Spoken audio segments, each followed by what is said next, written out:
Hi ladies, are you about 35, 35 and you have seen suddenly changes in your hair? If yes, then this video is for you. So நம்ம இன்னைக்கு பேச போற என்ன டாபிக்னா நம்ம females வந்து 35 age ஆன உடனே we see the sudden changes in our hair body. Okay, so அதுக்கு என்ன ரீசன்னா தேர் ஆர் த்ரீ பாயிண்ட்ஸ். என்னன்னா ஃபர்ஸ்ட் வந்து ஹார்மோனல் சேஞ்சஸ். ஆக்சுவலி ஆஃப்டர் 35 என்ன ஆகும், அவர் பாடியோட ஹார்மோனல்ஸ் வந்து ட்ராப் ஆக ஆரம்பிச்சிடும். லைக் த எஸ்ட்ரோஜன் ஸ்லோலி வந்து கம்மியாக ஆரம்பிச்சிடும், which protects our hair strongly. So இந்த ட்ராப் ஆகும்போது என்ன ஆகும், நம்மளுக்கு கண்டிப்பா நம்மளோட ஹேர் ஷெட் ஆக ஆரம்பிச்சிடும், ஹேர் தின்னிங் ஆக ஆரம்பிச்சிடும். ஸோ யூ ஃபர்ஸ்ட் பாயிண்ட் வந்து you should take care. Second point வந்து அயன் B12 டெஃபினேஷன்ஸ் கம்மியாக ஸ்டார்ட் ஆகும்.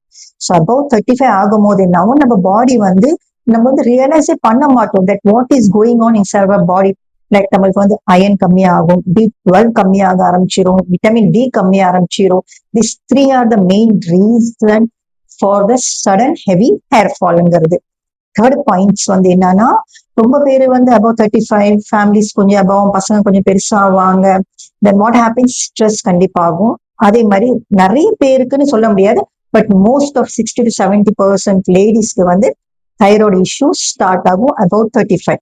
ஸோ இது ரெண்டுமே கண்டிப்பா ஹேர் ஃபாலுக்கு நிறையவே சப்போர்ட் பண்ணும். ஸோ லேட் 30s and 40sல if you are facing this type of issues like சடனா ஹேர் ஃபால் ஸ்டார்ட் ஆயிடுச்சுப்பா, என்ன பண்றதுன்னு தெரியல எங்களுக்கு, இல்ல நீங்க இது வரைக்கும் ரியலைஸே பண்ணல, நோட் பண்ணனா please give a note on your body. உங்க அபவுட் 35 இல்ல 40 ஆகும்போது உங்களுக்கு இந்த சேஞ்சஸ் எல்லாம் தெரியுது, உங்க பாடியில என்ன பண்ணணும்னு தெரியலன்னா please contact Face Value Trichology. Number கீழே கொடுத்துருக்கோம். We are here to help you ladies. Please take care of your hair. Bye. End காடு போட்டு எகத்தால மாடா பண்றீங்க, எனக்கு எண்டே கிடையாதுடா.